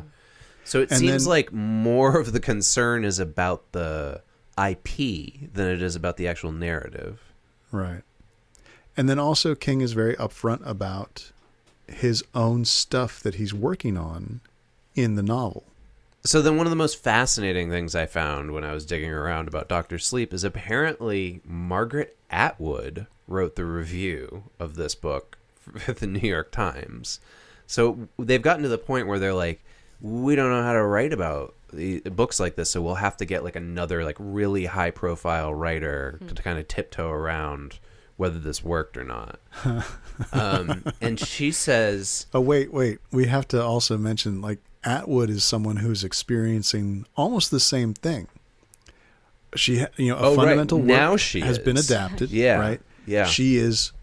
She was part of that adaptation, and then she wrote a sequel that had to take into account the adaptation of the old work. True. Yeah, but this was when the book Dr. Sleep came out. So that was like 6 years before who knows when she started working on that Handmaid's Tale. Yeah, I think it's a remarkable coincidence, or someone had the shine and knew what was coming. So she says that King is inventive and his skill shows no sign of slacking. So she was paid for this review then. And that Dr. Sleep has all the virtues of his best work, Charlie. I feel like I'm taking crazy pills when I read stuff like that. Specifically, she talks about how she thinks that he's a good guide, and that like he leads us through what she calls his underworld, the sort of mythology. But then she says this. She says, King is right at the center of an American literary taproot that goes all the way down to the Puritans and their belief in witches, to Hawthorne, to Poe, to Melville, to Henry James and Turn of the Screw, and then later exemplars like Ray Bradbury. In the future, she says, theses will be written about subjects such as, quote, American Puritan neo-surrealism in The Scarlet Letter and in The Shining, and King's Overlook Hotel as structures that encapsulate American history. Oh, you missed the beginning of that. Melville's Pequod and King's Overlook as structures that encapsulate American history. So she's basically saying, like, he will be respected academically. Yeah. Although, here's the thing. You don't have to respect a writer to pull them in to an academic work. I think really what she's saying is that she feels like King is a diagnoser and transcriber of American consciousness. Yeah. And ultimately that she thinks Dr. Sleep is about family more than anything.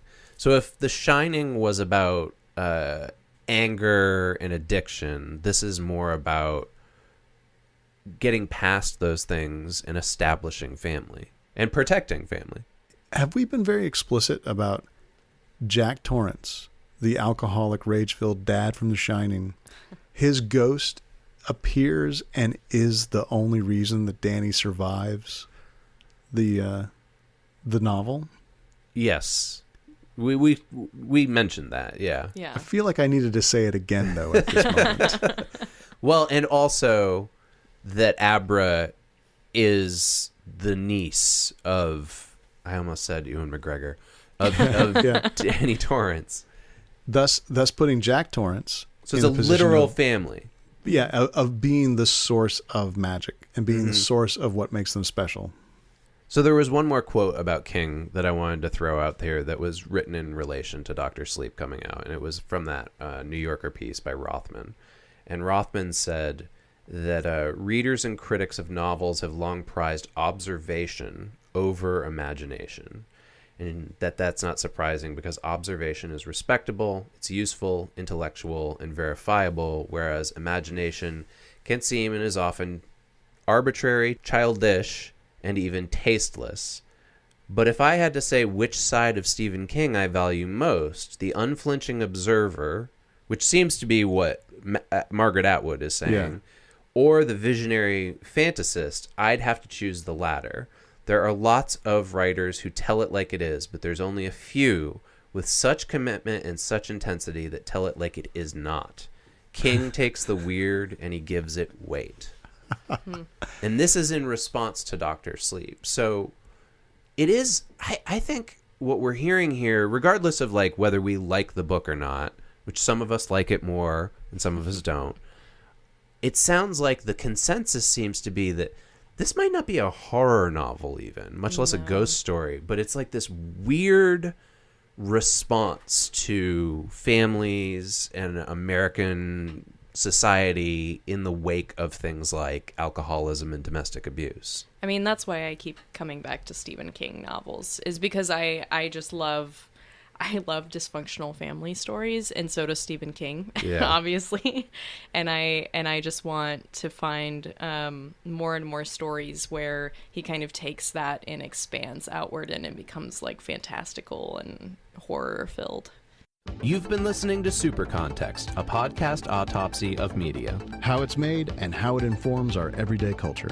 Our theme music is Human Factor by Mile Marker. And right now you're listening to Drive Fast by 3 Chain Links. Show notes and all our past episodes are available at supercontextpodcast.libsyn.com. You can email the show at supercontextpodcast@gmail.com to tell us what you like, what you don't like, and to suggest topics for future shows. And I'm available on Twitter as @ChristianSager. And I'm there @Bennett Radio. 2 N's, 2 T's.